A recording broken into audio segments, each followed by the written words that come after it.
Okay, so I think we might have solved one of the mysteries on this vehicle, which is being delivered today, and I'll try and get some of that captured by Carvana. But one of the things that we noted when we looked back here at the Carfax was, I made the comment on one of the earlier videos that we saw a tire replaced, tire checked, 4 tires replaced, tire checked, tire replaced, um, you know, tires mounted at 7,000 miles. And I made the comment, I said, this thing eats tires, it's something we're going to have to watch. Well, what was pointed out to me was these aren't the standard Alpina B7 wheels. The wheels that are coming on this car are actually the Alpina wheels, the 19-inch wheels that came off of the Alpina Z4. So the question to me was, okay, what's the situation? Now, I like these wheels better than the 21-inch Alpina wheels, and I'm sure they're going to ride better. But my suspicion, and again, part of what you do when you're buying a used car is you've got to act like a little bit of a detective here and kind of piece everything together and try and understand the whys. You could just take it at face value and that's fine, but you should be trying to dig into the why of pretty much anything you see on one of these vehicles and try and understand what the situation was. Well, on this particular vehicle, what we're seeing here is what I suspect is a change in wheels by the dealer after this car was going through wheels and tires like crazy early in its life cycle. So let's kind of think about why that might be. So I'm going to go back here to the Carfax. You can see the car was owned in New York, and being a native New Yorker myself, upstate New Yorker, I can tell you the roads up there are full of potholes. They've got all sorts of badness associated with them. The roads tend to be rough. They're older. The area that this car was utilized in, you get frost, you get frost heaves, you get potholes, you get old railroad tracks. The area is older and well developed, and as a result of that, they're hard on wheels. Back in the 80s when I had a Shelby Charger, so we're talking long time ago, I would go through tires pretty regularly because they were low aspect ratio tires, and you'd hit a pothole and it would blow out the sidewall.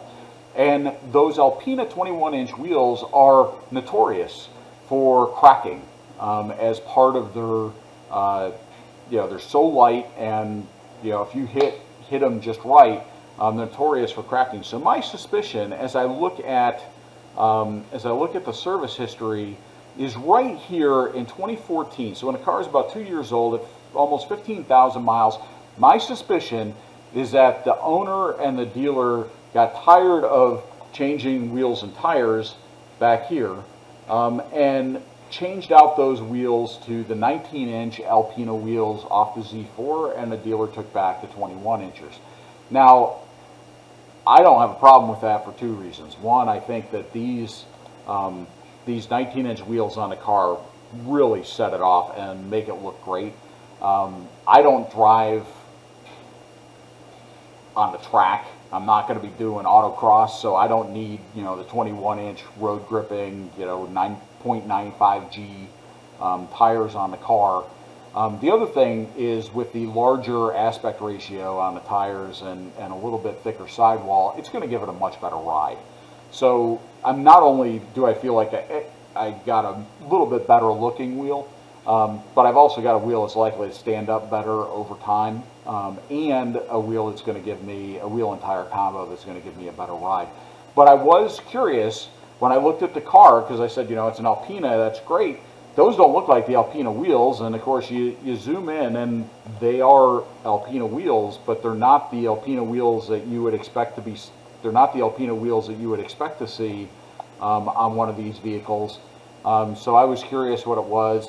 Kind of went back with that piqued curiosity, and I think I figured out the answer, which was right here when four tires and 4 wheel alignment was performed, 4 tires were mounted, 7,000 miles in, so it looked like every 7,000 miles, we had new tires, and then all of a sudden, I'm not seeing that anymore. Now again, I also think that once they moved off of, kind of the service and moved it into Brooklyn, I think it was being serviced elsewhere. The car does look like it was obviously regularly serviced one owner car, but those original wheels and tires on the Alpina, which look like these here, and again, they're gorgeous wheels. Don't get me wrong, but I do happen to like the look of these 5x5s or 5x4s much better. So just wanted to kind of put that in here. Again, it's part of that why do things look the way that they do? What's the history of the car, particularly when you're buying from a Carvana, a CarMax, any used car dealer where you're not going to be able to talk to the owner, where you're not going to have all the service records, where you're going to have to try and piece things together.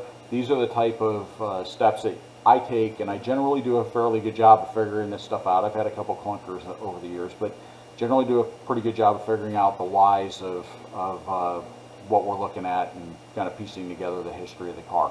So I will come back to you guys. You'll see another video here in the next day or so. I'll come back to you guys with the delivery, and then I'll also come back to you guys with a quick walk around of the vehicle and some of the mods that we're going to do to it.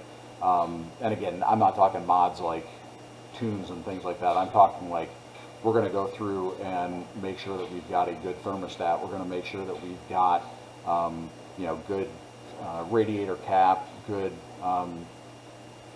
coolant, change the oil, make sure that the car is ready to go. These cars, the N63 engine on these cars is notorious for running hot and having excessive wear.